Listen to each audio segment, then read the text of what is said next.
We don't walk around on the streets asking people about their American citizenship. Really?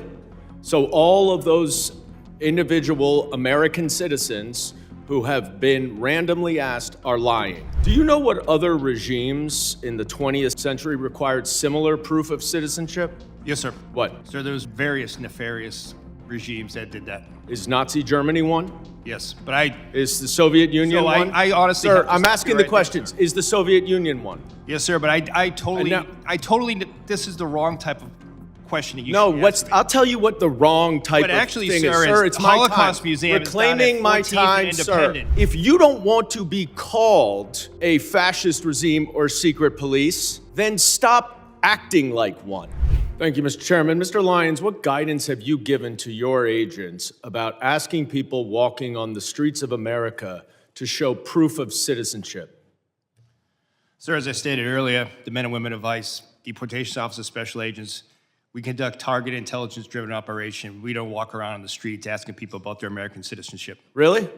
So all of those individual American citizens who have been randomly asked are lying. Is that what you're saying? Sir, if the men and women of ICE are conducting an investigation, whether it be for Title 8 immigration enforcement or Title 18 criminal enforcement, they'll ask someone their nationality. Right, but that's not targeted because they're asking all sorts of American citizens, including off-duty law enforcement. Now, have you directed at any point your agents under the Supreme Court's racial profiling ruling to only stop non-white people and those who look like immigrants to ask for their citizenship papers? No, sir, I haven't. Now, you are aware, of course, and there's well-documented, numerous well-documented instances of people, American citizens, being asked to show and prove their citizenship. Do you know what other regimes in the 20th century required similar proof of citizenship? Yes, sir. What? Sir, there was various nefarious regimes that did that. Is Nazi Germany one? Yes, but Is the Soviet Union one? I honestly, Sir, I'm asking the questions. Is the Soviet Union one? Yes, sir, but I totally, this is the wrong type of questioning you should be asking me. I'll tell you what the wrong type But of actually, thing sir, is. Sir, it's it's my Holocaust time. Museum Reclaiming is down my at 14th time, and sir. Independence. If you want to go see Reclaiming my Nazis, time, that's what Mr. it is. Chairman. It's not the men and women of ICE that are out there doing it every day. So to say that the men and women of ICE that Mr. Chairman, I'm reclaiming my time. I would like my wrong. time back, please. Please give me another 15 seconds because he was unnecessarily speaking. You said in your opening statement that references to ICE as the Gestapo or the secret police encourages threats against ICE agents. 100%. The problem is you have it backwards, sir. People are simply making valid observations about your tactics, which are un-American and outright fascist. So I have a simple suggestion.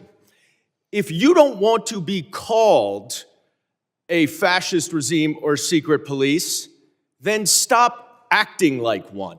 But people are simply just observing what they are seeing. And that's why people are making those comments. Now, I was a prosecutor for 10 years, prosecuted mob bosses, organized crime, violent criminals, the actual worst of the worst. Not a single criminal law enforcement agent that I worked with wore a mask to conceal their identity. But your department, which is a civil law enforcement agency, is defending the use of masks by your agents because of a so-called rise in threats and assaults against your officer. Now, you said in your opening testimony that assaults against ICE officers are up by more than 1,400%, which is now even more than the 1,300% that your gaslighting spokesperson, Tricia from Ohio, has recently been citing. But here's the problem. There are two separate, very detailed, very thorough investigative reports based on your own data that both conclude that assaults against ICE officers are up about 25%, which is far less, of course, than you assert, and far less than you would expect from an agency that has more than doubled its hiring and has an even greater increase in arrests. Now, why is that a problem, Mr. Lyons? It's a problem because the explanation that your agents are wearing masks because of fear of assaults or doxing is outright bogus.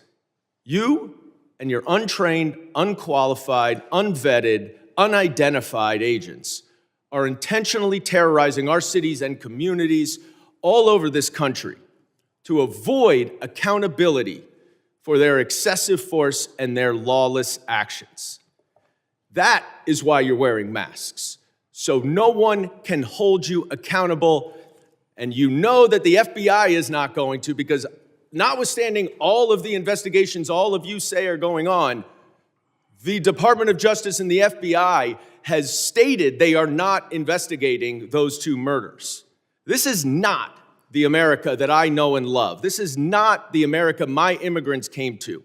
And it's long past time that you rein in your out-of-control agency and start following the law and the Constitution, and I yield back. My mother, a Guatemalan immigrant and an American, taught me that I have the responsibility to look evil in the eye and to fight it back.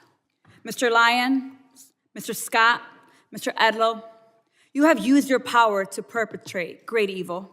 And it's about time you answer this committee for the lawlessness that you've empowered and defended in your testimony. Mr. Lyons, I want to start with you. And I want to talk about ICE. Because under your leadership, ICE has shot and killed Silverio Villegas Gonzalez and Renee Good, violated nearly 100 court orders in January alone. You've used banned chokeholds in more than 40 cases, engaged in warrantless arrests despite of a consent decree, and you used children as bait to put 3,800 children in detention. You created traps for people at immigration court who were following the law and doing it the legal way. And you broke the law by entering into people's homes without a judicial warrant in violation of the Fourth Amendment. Now, let's talk about you, Mr. Scott, and CBP next. Under your leadership, CBP has attempted to execute Marimar Martinez, shooting her 5 times and not releasing the footage that you should release so that we can see the evidence, murdered Alex Preddy, used chemical agents dozens of times in Chicago after a judge ordered you to stop, conducted warrantless surveillance and racial profiling, and acted with total disrespect and disregard for the law while engaging in roving patrols, plate switching, dangerous traffic maneuvers, and observer intimidation. Again, criminals act with that total disregard for the law, and we continue to see it. You would both have us talk about respect for your mission and your agents, but your agencies are unaccountable, paramilitary forces, and I have just as much respect for you as I do for the last white men who put on masks to terrorize communities of color. I have no respect for the inheritors of the Klan Hood and the slave patrol. Those activities were immoral then and criminal, and so are yours.